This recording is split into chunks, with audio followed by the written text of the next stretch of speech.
Я приветствую вас, дорогие друзья, уважаемые гости и подписчики моего канала. Всем большое спасибо, что следите за новыми выпусками и нашими встречами с Юрием Дудкиным. Он на связи. Юрий Анатольевич, приветствую вас. Здравствуйте, Александр, рад видеть. Юрий Анатольевич, взаимно. Знаете, такие буйные события, как бы бурные, вообще необыкновенные. Ермак, собственно, под угрозой. Удар по нему нанесен, обыски у него. Там злые языки шепчутся, что подозрения по делу Энергоатома, пленки Миндича. В общем, как бы пришли с позаранку НАБУ к нему. И это все происходит, понятно, на каком фоне. Да? На фоне вчерашнего Бишкека, где Путин абсолютно переворачивает картину. Может, не абсолютно, но достаточно существенно, давайте так. Потому что сегодня Песков попытался смягчить некоторые посылы, что, мол, да, не считаем нелегитимным Зеленского, но как бы мы за мир, давайте договариваться о мире. То есть, в общем, работа у него такая, у Пескова.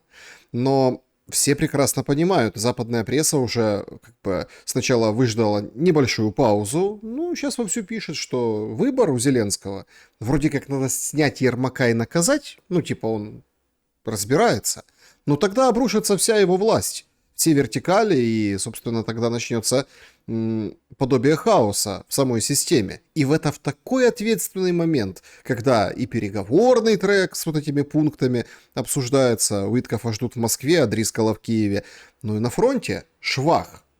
Как вы отнеслись к этим событиям? Насколько это запрограммировано? Вот казалось бы, вчера же ультиматум вышел Трампа. Да? Выходит Ермак, говорит, ни пяди назад, ни пяди земли. И вот такая вот незадача с ним приключается ровно через несколько часов. Чтобы Ермак не говорил себе, понятно, что он сохраняет, так сказать, общую картину украинскую, которая на сегодня отражена в мировом информационном пространстве. Но план Трампа – это план Трампа, я абсолютно в этом уверен. Украина бы, особенно верхушка, власть, никогда бы не сподобилась начинать раскрывать подобный коррупционный скандал. Они бы и дальше продолжали воровать, и не с меньшим энтузиазмом, скажем так. Это план Трампа. Он абсолютно вошел в решающую фазу. И сейчас будут пытаться американцы, конечно, руками НАБУ, будут пытаться кого-то привлечь к ответственности. Сегодня такой себе Игорь Фурсенко, слышали, да, о нем, уже отпущен по $2,5 миллиона на свободу. Я думаю, что подобное и ожидает Ермака. Эти люди не сядут, уверяю вас, давайте будем говорить откровенно, мы не маленькие дети, нас не надо, агитировать за советскую власть, мы прекрасно понимаем, что эти люди с такими миллиардами наворованными, что они не сядут. Тем более Украина – это не Ливия, это не Ирак, это все-таки Европа. Це Европа, як то кажуть, понимаете? Поэтому, судя по тому, как и Европа, кстати, относится к этому скандалу, абсолютно спокойно. Многие, если не все европейские политики говорят, что крайние такие высказывания – это то, что Украину постигла советская оккупация, да, длительная. И из-за этого, последствия советской оккупации проявляются сегодня в украинских чиновниках. Идиотизм полный, конечно. А другие чиновники, более, так сказать, их, я так подразделяю, на 3 вида. Второй вид чиновников говорят, и что? И в Европе есть коррупция. Они это признают. То есть это говорит о том, что при любой власти, а они так утверждают, существуют подобные изъяны, с которыми нужно бороться. Это такая их оценка. А третьи чиновники европейские – это вообще верх цинизма. И у граждан европейских государств, граждан Европейского Союза вызывают особую раздраженность эти политики. Так, например, еще раз повторю, наверное, может, приводил уже этот пример, министр иностранных дел Германии Вадефуль сказал, что да, в Украине воруют, в Украине колоссальная коррупция, но это же не значит, что мы не должны давать деньги Украине. Ну, то есть, вот такая вот циничная политика, да, в первую очередь играет против самих этих еврочиновников. То есть при наступлении следующих выборов, да, куда-нибудь там в парламент или в региональных выборах, земельных каких-то выборах, вот, в региональных выборах, эти политики, конечно, будут терпеть фиаско. Это однозначно. Что же касается, вернемся к нашим баранам украинским, я думаю, что действительно Зеленский сейчас из меньших зол будет выбирать все-таки самое маленькое зло. Это устранение Ермака. Вот, кто придет на его место, но очень часто муссирует фигуру Маркаровой. Это бывший посол Украины в Соединенных Штатах. Я определяю это одним простым известным выражением. Хрен редьки не слаще. То есть, понятное дело, что, может быть, у госпожи Маркаровой нет такого размаха в, скажем, отторжении присылаемых финансовых активов на Украину из Европы, да и из США тоже, потому что мы об этом просто не знаем.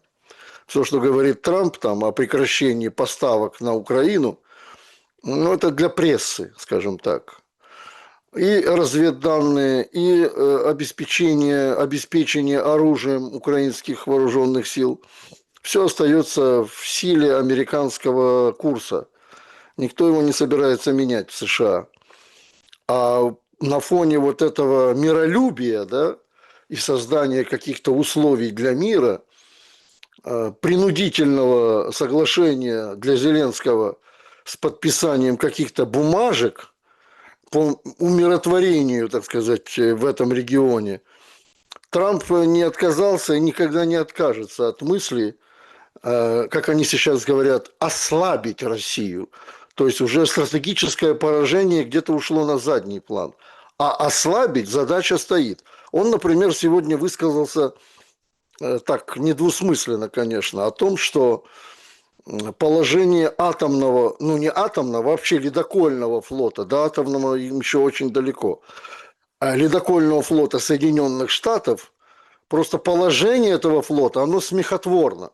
Имеется в виду то, что Соединенные Штаты все-таки хозяйничают в арктической зоне или пытаются хозяйничать. И вот он таким образом говорит, что почему Россия может лидировать в мире по количеству ледоколов. 42 дизельных и 8 атомных. Для него это было страшным открытием, конечно. Вот, хотя в мире давным-давно уже об этом известно. Поэтому все эти мирные его инициативы, ну, опять же, я еще раз говорю, что пока что не имеют и не видно границ в решающей фазе окончания мирным путем конфликта на Украине. Нет пока еще границ. Политико вчера четко очень написала. Я даже удивляюсь иногда зарубежной прессе, насколько они применяют очень четкие формулировки к войне на Украине. Политико пишет, что значит, нет таких на сегодняшний день перспектив в подписании перемирия. Вот они, кстати, правильно формулировку эту применили. Не мирного соглашения или мирного договора, а перемирия на Украине до конца этого года. Вот они даже так четко даже знают, что до конца этого года ничего подписываться никем не будет. В том числе, кстати, и Зеленским. я уверяю вас. Он найдет сейчас кучу причин, он пойдет на любые провокации, любые террористические акты, чтобы отвлечь внимание, значит, от этой главной линии Трампа. Ну вот возьмите даже тот случай, что в Вашингтоне, там в нескольких минутах ходьбы от Капитолия и Белого дома, какой-то идиот из Афганистана расстрелял американских солдат, которые... Ой, там такая история, там, знаете, что наводит ужас определенный? Они 24 часа как приняли присягу, эти ребята, ну, Да, которые да, да, расстреляны. да. А сам он вообще ЦРУшник, который там с 5 детьми Да, да, да. эвакуировался после Это, кстати, Америки. говорит о том, что я привожу этот пример почему. Он, конечно, печальный, безусловно. Это типичный террористический акт политического террора, я бы сказал. Но как он отвлекает внимание не только американской, но и мировой общественности от тех глобальных задач, которые ставит себе Трамп. Это очень отвлекает внимание. И я думаю, что Зеленский этими приемами давно уже овладел. Я думаю, что подобное киевский режим может предпринять. Для того, чтобы опять ничего не подписывать и в дальнейшем ничего не обсуждать. Ситуация медленного сдыхания Украины для Зеленского сегодня наиболее приемлема. Наиболее приемлема, а это значит, что в ближайшем будущем, ну я так его подразумеваю, год-полтора никаких выборов на этой территории, называемой Украиной, не будет.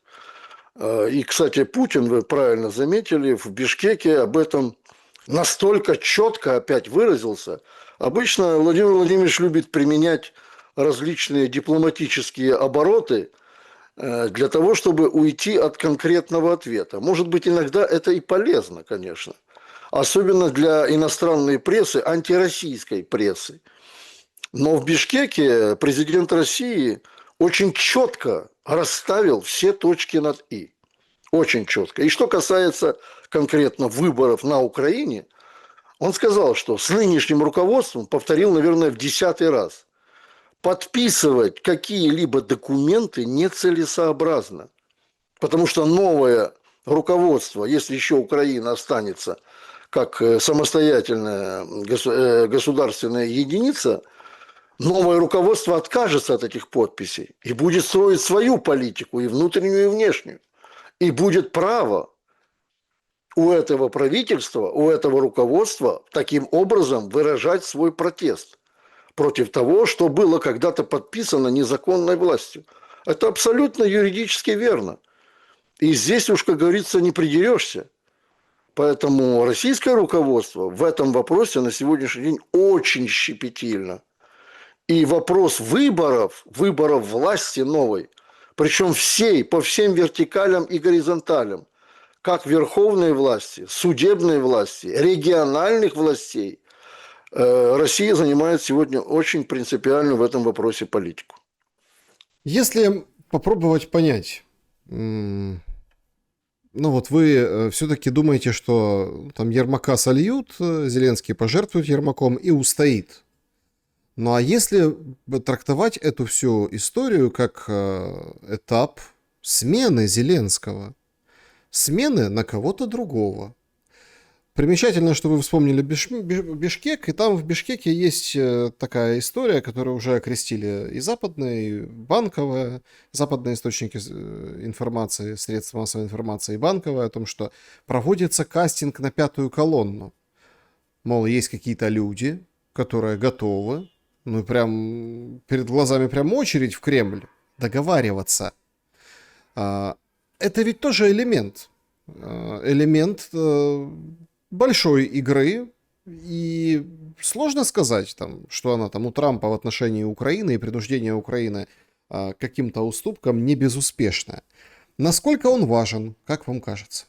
Вы имеете в виду пятую колонну в российском руководстве? Ну, кого имел Путин? Нет, в украинском руководстве. В украинском руководстве? Ну, конечно, оно существует. Но это не пятая колонна, я скажу так. Это те люди, которые были фанатично преданы Зеленскому в начале его президентской каденции. Я даже могу назвать фамилии их. Это Разумков тот же, да, который шел с ними в одном списке во власть, в Верховную Раду. Теперь он, конечно, всячески поддерживает всевозможные мирные переговоры с Россией. Вот, и его за это осуждают, обвиняют в предательстве.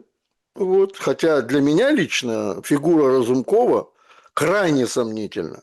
Крайне сомнительна. Это человек, который живет и действует по ситуации.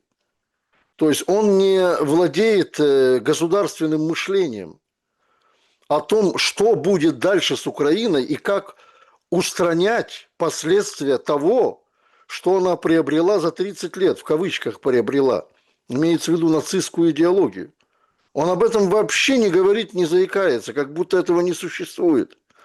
Он не говорит и не только он, кстати, он не говорит ни слова о том, что сегодня максимально на Украине раскручен репрессивный механизм против инакомыслия. И то, что он говорит, это абсолютно далеко не то, что говорят люди, которые сидят сегодня в тюрьмах украинских. Там более радикальные мысли, радикальные с точки зрения коренного изменения ситуации во внутренней политике Украины. Поэтому, да, такие люди существуют, но еще раз повторяю, что они, во-первых, крайне осторожны. Они прекрасно понимают, что Зеленский обладает довольно прочной силой в силовых структурах. Прочной. У него свои люди расставлены, в принципе, везде. Вот. Там говорят, что, и я в том числе, кстати, придерживаюсь той политики, что в войсках, особенно в ВСУ, есть недовольные. Пока об этом говорить не буду, сделаем паузу. Но в других силовых структурах, спецслужбах у Зеленского колоссальная поддержка. Там даже нет и грамма сомнения в его, так сказать, предназначении и в его фигуре как главы режима. Так что в этом смысле, я думаю, что Москва об этом знает, Александр. Знает, но у Москвы свои цели и задачи. Вот. Но подписывать мир даже с такими, например, как Разумков, ради того, чтобы на полгода хотя бы прекратить стрелять, для Москвы эта вещь абсолютно понятна. Значит, в этот период времени начнется укрепление силы украинской и в финансовом, и в военном отношении.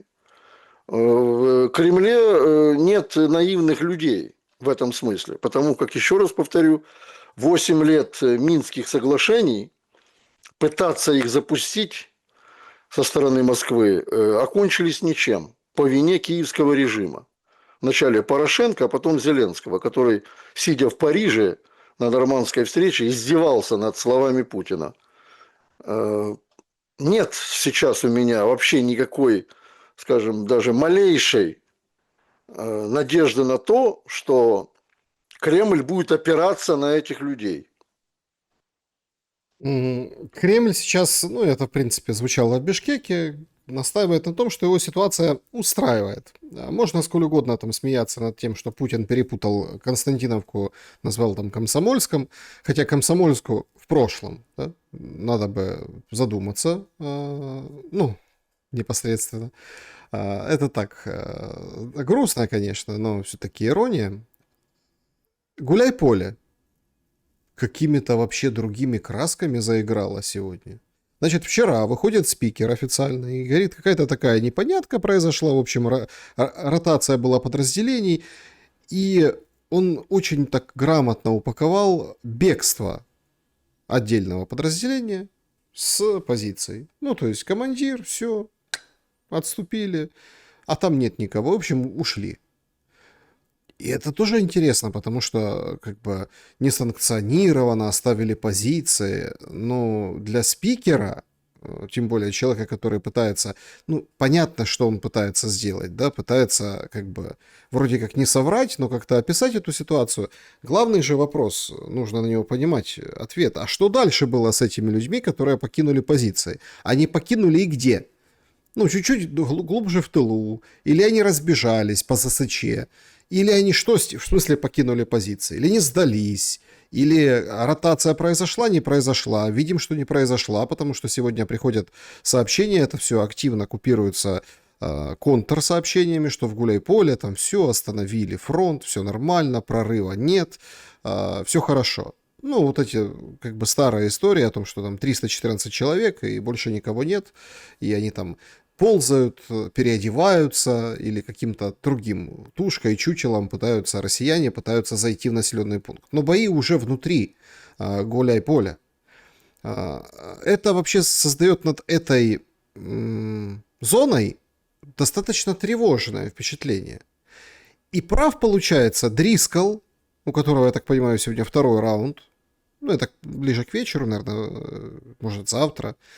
Зеленский же анонсировал переговоры. Прав Дрискл, который говорит, что, ребята, ну, шансов нет. Именно в военном смысле. И Гуляйполе нам это демонстрирует.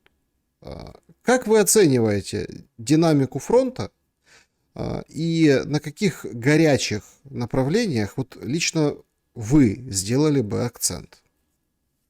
Я считаю, что массовое покидание боевых позиций украинскими солдатами, украинскими военными, это закономерная вещь. Мы об этом с вами говорили не раз. Теперь же, кроме одиночных уходов с позиций, военнослужащих ВСУ, все приобретает уже, скажем так, катастрофический, массовый характер. Например, в Димитрове целыми подразделениями сдаются украинские солдаты, взводами. То есть это не 5-6 человек даже, группа военнослужащих сдается. Они просто оставляют оружие, оставляют амуницию и идут по дороге в сторону российских позиций с белым флагом или белой тряпкой, неважно. Кто что попадет ему под руку. И это не, так сказать, фигура речи или выдумки. Это правда. Надо говорить правду. Это правда. И это катастрофа для ВСУ. Те, кто сдались, как вы сказали, под Гуляйполем, тем более в таком количестве, это уже не солдаты, это не боевая единица. Ну, мы И не знаем, сдались или нет. неважно, Александр, Отступили. я говорю даже гипотетически. Даже те, кто, ну пусть даже не в таком количестве, а в меньшем, те, кто пытаются сдаться, их моральный дух на нуле. То есть они не собираются дальше воевать. И заставить этих военных, этих людей, это живые люди, кстати, правильно сказал Путин, и я об этом ранее говорил, что нынешние военные Украины похожи на бомжей. Это говорит о том, что власти плевать на то, как на сегодняшний день обеспечиваются даже те подразделения, которые находятся вне фронта, а в глубине. Там тоже ситуация аховая, уверяю вас. А уже не говоря о фронте. Скажем, та помощь, которую все-таки пытаются оказывать какие-то высшие чины в ВСУ окруженным военным в том же Димитрове, и сбрасывают с БПЛА какую-то воду, какую-то провизию, ее катастрофически не хватает. Вы же сами понимаете, что та грузоподъемность, которой обладают беспилотники, не соответствует количеству людей и потребностям, а уже не говоря о БК, который гораздо тяжелее, чем продовольствие, да? Пару пакетов с кашей или консервами можно сбросить, а, скажем, тот же цинк с патронами, который весит гораздо тяжелее, или с гранатами, с БПЛА не нагрузишь в таком количестве, в котором необходимо вести бой. Поэтому все это приобретает цикличный характер. То есть, как только военные узнают, что где-то, украинские военные, где-то на каком-то участке фронта благополучно прошла сдача в плен, это все распространяется сарафанным радио молниеносно. Люди теряют, скажем, боевую ориентацию, люди теряют моральный дух, и им все осточертело. Причем они понимают другое, самое страшное, что надеяться не на кого, вот это самое страшное. Военные утверждают, украинские военные, что надеяться нам не на кого, надеяться нужно только на самого себя, и только сам себе каждый военный может сохранить жизнь. Вот такие мысли сегодня сидят у военных ВСУ.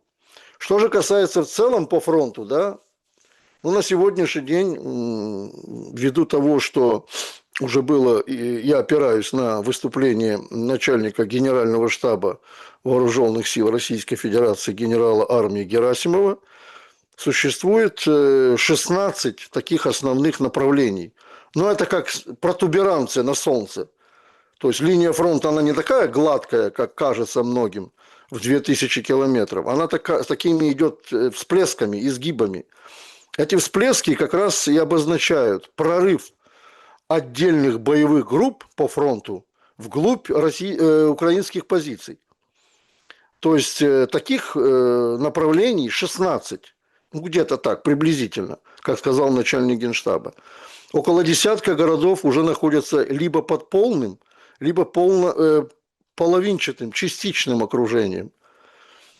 Тоже ситуация не очень легкая. Ну и, как сказал в Бишкеке Владимир Путин, что если, значит, в Гуляйполе на запорожском направлении произойдет обвал фронта, это дословно я говорю слова президента России, то в дальнейшем ситуация в ВСУ будет не просто тяжелой, она грозит тем, что будет резко смещаться вглубь Украины. Не забывайте, что в целях вооруженных сил России, об этом отмечает и министр обороны Российской Федерации Андрей Белоусов, юг, весь юг Украины. Я скажу такой маленький свой инсайт. Ну, я не медийный человек особо, что в российских кругах, как политических, особенно военных, военные, кстати, военная разведка Российской Федерации, это мои личные доводы, планирует провести нечто подобное, что было связано с Крымом в 2014 году в Николаевской и Одесских областях. То есть для того, чтобы там не пролилась лишняя кровь, будут инициировать вот подобные мероприятия. Зеленые человечки, вы имеете в виду? Что-то в этом духе. Вежливые люди, зеленые Что-то человечки. в этом духе. Да. Что-то... Но главное, опора на тех людей, которые там проживают, тех граждан Украины.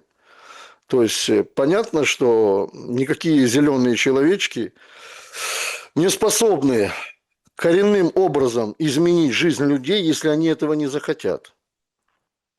А в Одессе то, что она пережила в прошлом, давным-давно уже зреют такие настроения.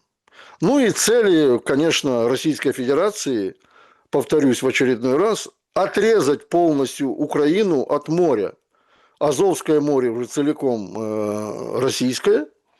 Ну а здесь остается только часть акватории Черного моря сделать российским исключительно. Ну там есть румынская, болгарская территориальные зоны, турецкая, вот, грузинская. Но что касается то, что было ранее и сейчас пока еще остается украинскими территориальными водами, они, конечно, в штабах российской армии, им ставится задача скорейшим образом отрезать Украину от воды. Смотрите, тут очень важный момент. Я помню, мы пару недель с вами об этом говорили, даже так видео называлось у нас о том, что отрезать от моря, и там понятно, что все как-то скептически, ну понятно, Дудкин, сейчас вот эта пропаганда, туда-сюда, вот это все нереально, это все, скажем так, это какие-то, ну, скажем так, воспаленное сознание. Ну вот мы приходим к новостям, условно, вчерашнего дня, сегодняшнего дня.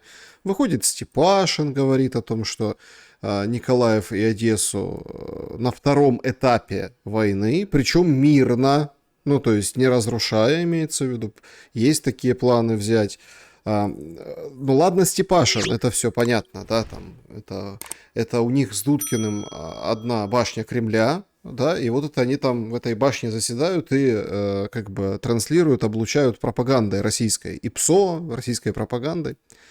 Но тут появляется генерал Марченко, который, ну, во-первых, ну, смотрите, к нему можно по-разному относиться. Он списался по ВЛК, это он был генерал-майором при Залужном, и вот это в каденцию Залужного, когда, в общем, Залужного попросили, там Шаптала ушел, ну, короче, начальник генштаба и ряд каких-то таких ключевых командиров. Выходит и начинает, как бы, ну, абсолютно, как бы, ну, у него и внешность, и вид, он украинский мужик, военный, начинает благим матом крыть вот этих людей, которые руководят войной, которые воруют, говорит то же самое, что Дудкин, что солдаты на фронте сидят и не понимают, а на какой хрен мы умираем. Ну, вот так, если разобраться. Поражены вот этими всеми масштабами расхищений, коррупции и так далее. Но он же говорит ровно то же самое с точки зрения территорий. Да, говорит, сейчас мы начнем активно терять территории, потом они перепрыгнут. Он не сказал, там будут долго форсировать, как во Вторую мировую, Великую Отечественную, когда реки крови красные, там, в общем, Днепр, да, красится в цвет крови, там это все. Нет, говорит, они перепрыгнут. Они быстро перейдут на другую сторону, возьмут Херсон. А с Херсона уже будут атаковать Николаев. Говорит, это вполне, ну, такая реальная история. Это нам говорит генерал-майор. Так, на секундочку. Понятно, что он сейчас, там, он говорит это у Борислава Березы, которая там это все, вот это порошенковское около. Понятно, можно клеймо прицепить к любому, но он это говорит не как там какой-то, ну, там, сторонний наблюдатель, а он как участник процесса. Он воевал как генерал с российской армией, и он как бы знает, о чем говорит. Другие, ну, смотрите, с одной стороны, мирный, я хотел бы это с вами обсудить более предметно, условно мирный, переход Николаева Одессы под российский контроль возможен только в полном коллапсе украинской государственности в целом. Полном. То есть это не просто руина, это просто обрушение всех вертикалей, это обрушение вообще всего государства. Когда условно люди ради хоть какого-то порядка и какой-то нормы выбирают мирно уйти к стороне, с которой страна воевала до этого. Неужели мы подходим к этому? Или все-таки есть отдельное мнение, что выход к морю, его будут зубами грызть и воевать там будут насмерть всем, чем что есть, лишь бы не потерять выход к морю. То есть, если туда пройдут российские военные, то и Николаев, и Одесса будут разрушены, так как Покровск. Какой вариант предпочтительнее и какой наиболее, ну, умозрительно вырисовывается? Очень трудно ответить, но я скажу так, что американцы где-то в 15, 16, 17 годах имели очень прочно в своем видении украинское прибрежье черноморское в сфере своего влияния. То есть они строили там даже какие-то свои военные объекты на территории Украины. Вот. Они развивали эти регионы, американцы, в военном отношении. Вот. Поставляя туда всевозможные типы вооружений, особенно что касается возрождения военно-морских сил Украины, которые до сих пор так и не возрождены. Вот. Но зато у нас есть целый главнокомандующий ВМС, который непонятно чем занимается. Да, так все-таки касаясь вопроса того, что насколько сегодня актуальна эта тема, для России она актуальна, очень актуальна. А вот для Соединенных Штатов, я об Украине почему не говорю, Саша, ни в Одессе, ни в Николаеве нет крупных военизированных группировок украинских вооруженных сил. Нет. То есть все сейчас было брошено на север, на запад, ну и частично там на юг, что касается Запорожской области. В Николаеве, в Одессе, Николаев и Одессу нечем защищать. Нечем. Вот. Все вот эти вот подразделения, да, которые антиконституционные, кстати, нас батальоны и так далее и тому подобное, это все не считается для вооруженных сил России значимой силой в обороне. То есть ее, как вы правильно заметили, можно и перепрыгнуть, а можно высадить дивизию десантно-штурмовую, воздушно-десантную Новгородского, значит, региона, и вопрос будет решен. Вот. А в целом для Украины уже и эти регионы не важны. Почему? Потому что главная сегодня позиция киевского режима, они, конечно, очень боятся за Киев. Вот что будет с Киевом, здесь вы попросили меня, так сказать, перспективу осветить. Я поэтому и говорю, что в дальнейшем, причем это не то, Зеленский об этом вообще не думает, уверяю вас. У него на уме один Лондон. Вот. Я уеду жить в Лондон. Помните, как пел господин Лепс? А Зеленскому Киев по барабану, грубо говоря. А вот те, кто вокруг Зеленского, ну, там есть еще, так сказать, пусть и националистически мыслящие люди, да, они не входят в правительство. Они являются его советниками. Причем эти люди когда-то были еще при Кучме Погодите, советниками. я правильно понимаю, что ситуация может и сценарно развиться, вылиться в такой поворот, что нужно будет выбирать, защищать Киев или защищать Одессу? Да, да, абсолютно верно. Я, может быть, сильно расширил эту тему, да, но вы коротко, очень правильно это поняли. И вот эти советники как раз советуют Зеленскому переключиться на Киев. На защиту. Уже сегодня они говорят, нужно Киеву строить оборонительные укрепления. Как это было, кстати, в 1941 году, что оборонительные укрепления на подходе к Киеву сыграли свою роль. Правда, немцы их удачно обошли. Укрепрайон киевский до сих пор еще существует. Он постепенно оседает в землю, но это является историческим напоминанием того, что столица Украины всегда столица. А юг, как они говорят Зеленскому, рано или поздно придется отдать. Еще раз говорю, не хватает у Украины сил, военной силы, чтобы работать и на севере, и на юге. Нет таких сил. Время утеряно. И пока еще оно существует для Киева, потому что он в некотором отдалении находится от фронта, Зеленского призывают, не хочу называть фамилии, потому что я не с некоторыми знаком, надо укреплять значит, обороноспособность Киева, проводить определенные мероприятия в самом городе. Вот сейчас меня опять, наверное, хейтеры в вашем блоге обвинят в том, что я советую режиму, как правильно действовать. Нет, дорогие друзья, поверьте мне, я в полный рост стоял перед этой властью в самом Киеве, когда меня сажали в тюрьмы. И сейчас, когда я все-таки решился сохранить свою жизнь, я и сейчас стою в полный рост против нацистского режима киевского.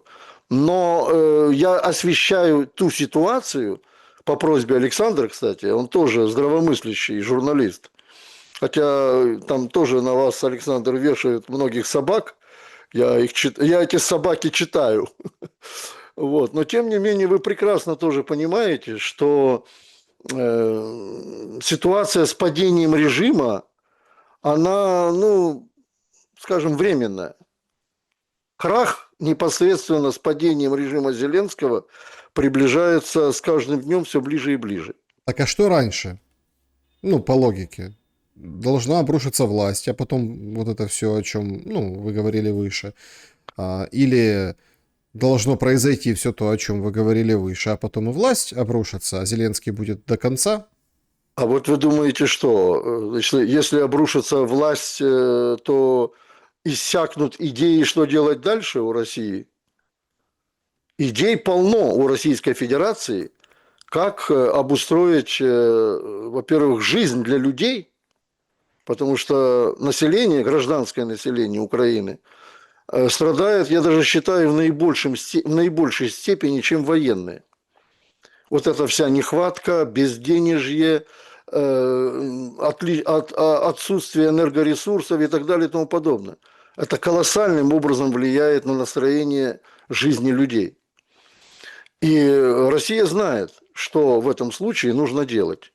И живой пример Крым. Вспомните, сколько там не было электроэнергии по всему полуострову, сколько там не было воды питьевой, как эти все мероприятия проводились Россией. В пожарном, экстренном режиме все возводилось, применялись любые средства и деньги, я акцентирую внимание, только лишь за первые 5 лет в Крыму российская власть вложила в инфраструктуру 17 миллиардов долларов. Это открытые данные.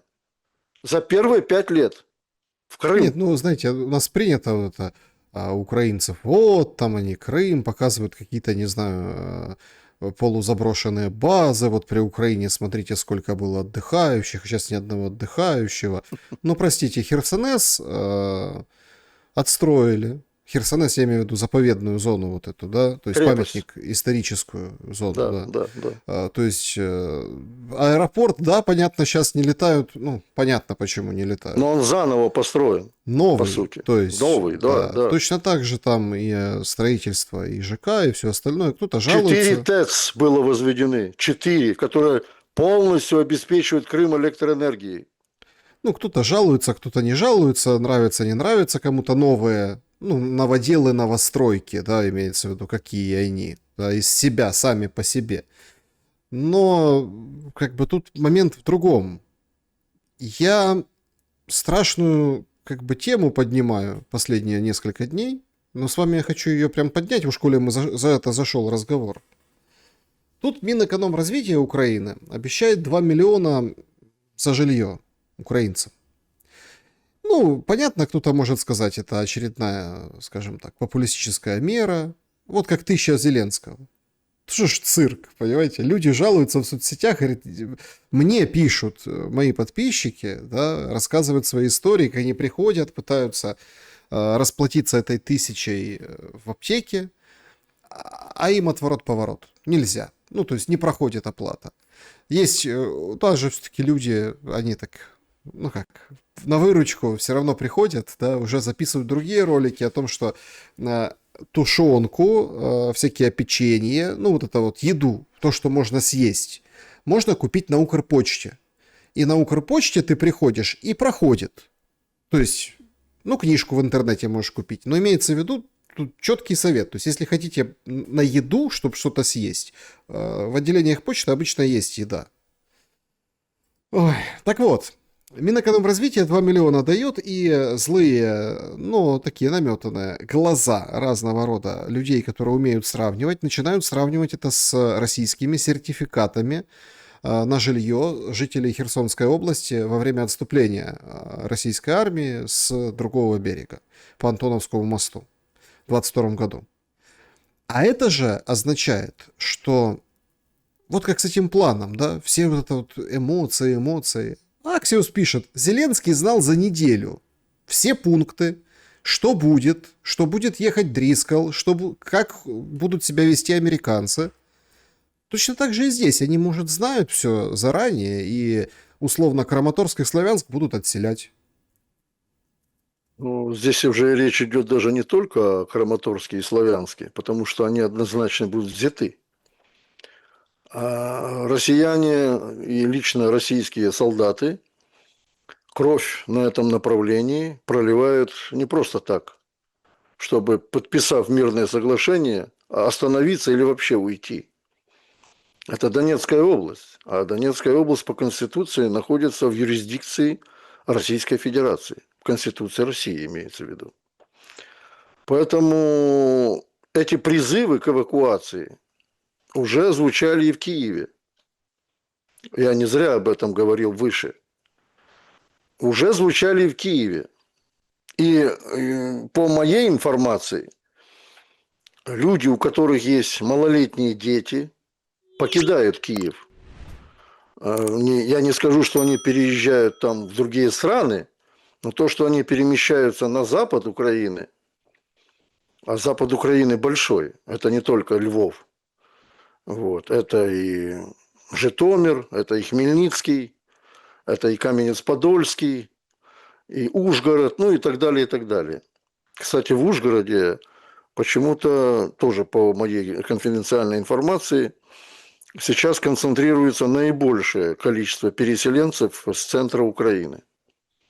Это, видимо, связано прежде всего с тем, что близость к Венгрии все-таки более или менее дружественному государству для Украины в прошлом, а сегодня Москве, определяет некоторым украинским гражданам, где им находиться. Кстати, сегодня в Москве провел переговоры премьер-министр Венгрии Виктор Орбан с Владимиром Путиным. И они тоже там, кстати, затрагивали вопрос Украины. Хотя Орбан прибыл в Москву решать вопросы энергетики и экономические вопросы. Как заметил Путин сегодня в своем кратком выступлении, что в последние годы, связано это прежде всего с ограничениями Евросоюза, товарооборот между Венгрией и Россией упал на несколько процентов. Поэтому тут же реакция моментальная, и премьер-министр Венгрии уже в Москве. И шел там вопрос конкретно по энергетике, продлению соглашений, пролонгации этих соглашений. Венгрия и Словакия, кстати, получают сегодня российское топливо по самым низким ценам в Европе. По самым низким. Это существенно тоже влияет на настроение граждан в Евросоюзе. Существенно влияет. Так вот, что касается того, что будет дальше.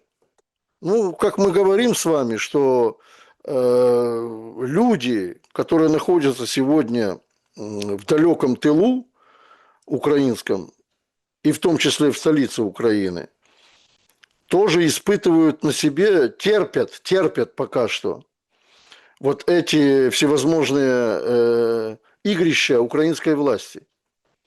Вот. Но любому терпению приходит конец. Любому терпению. А наступает конец. И то, что... Вы думаете, что если будет угроза какая-то для Киева с точки зрения военной, там останется Зеленский, там останется тот же Ермак или другие клевреты их? Нет, конечно.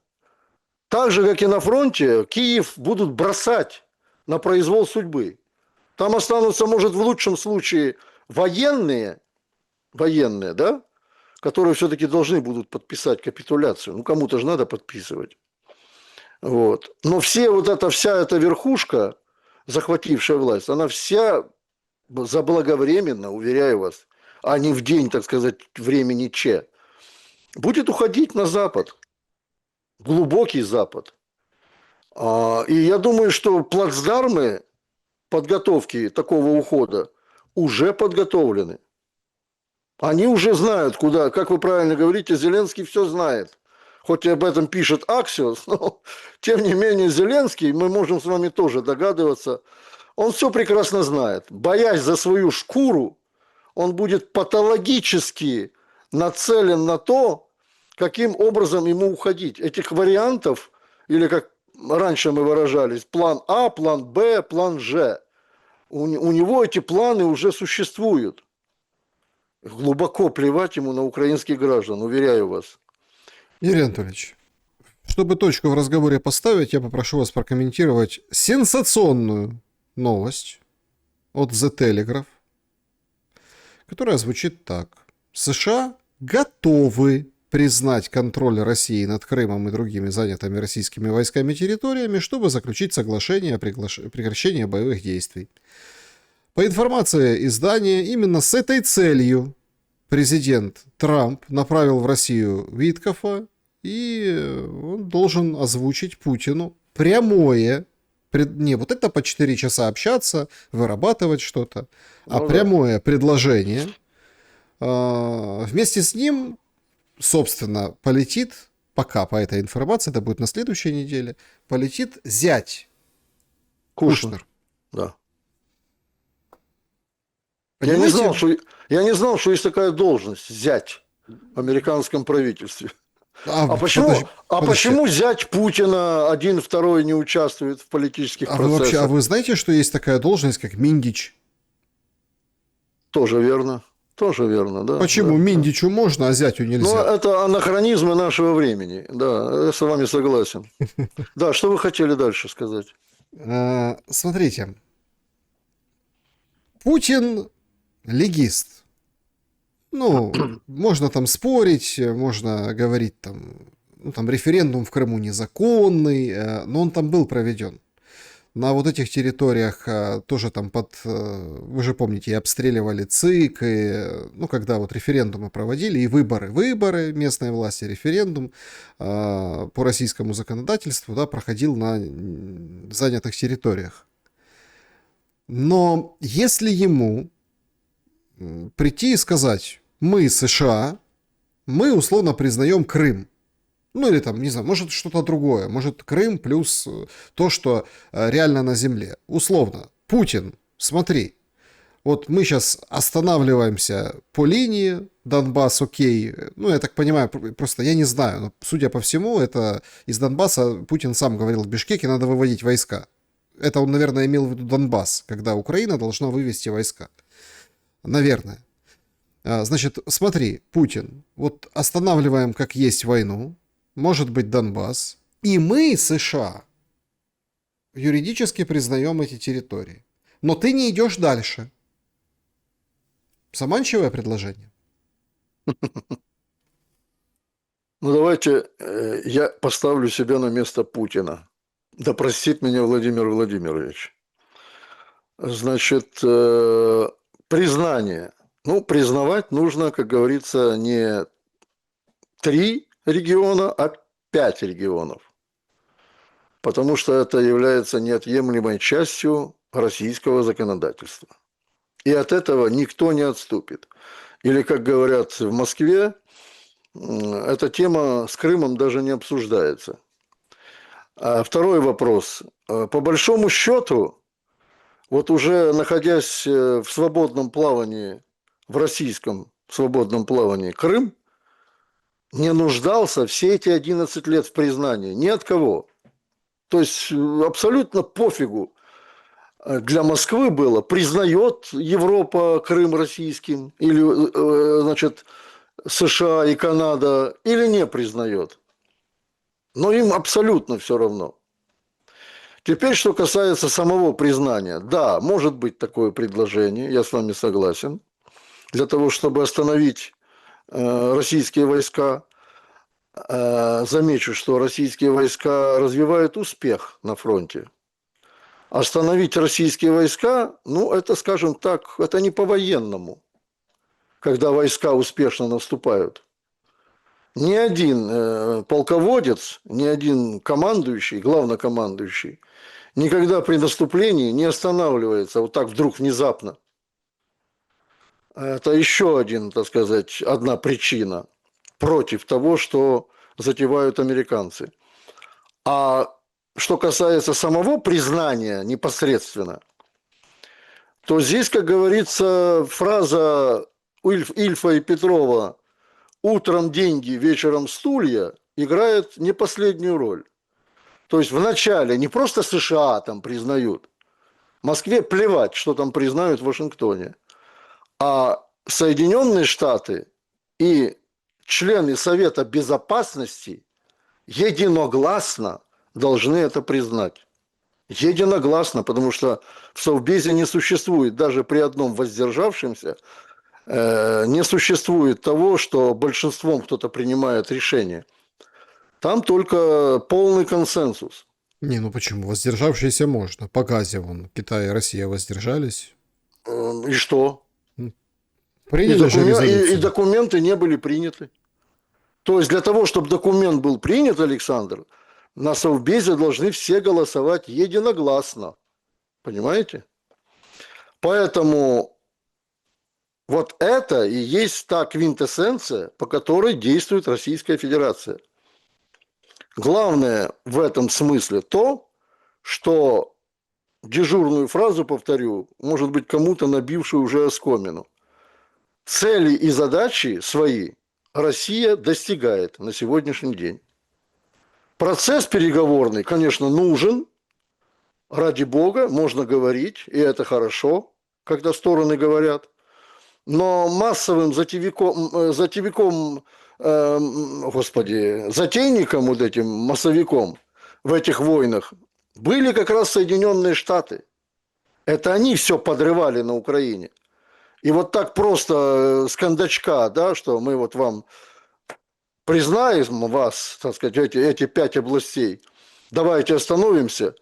Не думаю, что Владимир Путин, умудренный опытом ведения международной политики, так быстро на это согласится. Ну, посмотрим. В любом случае ситуация становится еще более интересной. Единственное, что я с вами не соглашусь, и откровенно не соглашусь. Вы говорите, 11 лет было, всем пофигу. Вообще не пофигу. Когда новый аэропорт, который мы упоминали, например, сегодня в Крыму, будет принимать международные рейсы, когда это же Крым, это же туризм, это абсолютно другая специфика, сила и развития регионов. Когда банки не надо клепать, ну, там в последнее время сетевые российские тоже позаходили, не надо отдельные какие-то вот это вот придумывать, чтобы санкции обойти по Крыму, которая с 2014 года, я напомню. Когда вот этого всего не надо, когда не нужно вот это, когда есть свободная история, то есть вот таких взаимоотношений и торговли, и всего остального, и туризма, ну, это же совершенно другие открывает перспективы именно, и абсолютно другое за этим стоит. Поэтому тут как бы надо, все надо. Но вопрос в том, когда и как закончится война. 30 секунд отвечу. Значит, подписав с киевским режимом нацистским даже какое-то перемирие, гипотетически, нет никакой абсолютной уверенности в том, что угроза, если аэропорт Симферопольский заработает, провокаций и терроризма в этом регионе, сбития авиалайнеров, как это было с MH17, не произойдет. Нет никакой абсолютной уверенности. Поэтому и Москва говорит о долгосрочном мире. Что касается банков, вся Россия сегодня отрезана от SWIFT. Вся. Но существует своя система банковских переводов. В Крыму, например, уже действует Сбер, уже действует ВТБ, эти отделения российских банков, которые абсолютно спокойно, значит, карточную систему среди населения Крыма распространяют, и она работает. Поэтому я не думаю, что это такие самые насущные проблемы. Что касается торговли, ну, господи, товарооборот между некоторыми странами России, наоборот, на сегодняшний день возрастает. Никакие санкции не работают в этом отношении. И, конечно, есть трудности, безусловно. Санкции – это не самая, так сказать, хорошая вещь. Но, тем не менее, импортозамещение просто-таки галопирующе развивается. Вы возьмите авиастроение российское. 4 авиационные компании, сведенные в одну авиационную корпорацию, на сегодняшний день уже к 2030 году будут поставлять свою авиацию в авиационные компании России. 4. Понимаете? Ну, я там беру МС-2, значит, самолеты, которые выпускались когда-то и в Советском Союзе, вот, и были угроблены, и так далее, и тому подобное. Я сейчас не буду на этой теме останавливаться, надо к ней подготовиться, если она заинтересует вас. Но Россия самодостаточное государство. Ради Крыма, который абсолютно не знает на сегодняшний день никаких ущемлений. Абсолютно. Крым на сегодняшний день живет той же жизнью, что и все граждане России. Во всех регионах. Вот и все. Да, друзья, всем большое спасибо, что посмотрели этот выпуск. Подпишитесь, пожалуйста, на Юрия Дудкина в Телеграм. Ссылка в описании, как всегда. Поставьте лайк этому выпуску. Юрий Анатольевич, спасибо за время и мысли. И до встречи Спасибо зимой. вам, Александр. Спасибо вам. Всего доброго. Да, друзья, зима, как говорится, близко. Но так горячо становится. Добра и света, несмотря ни на что.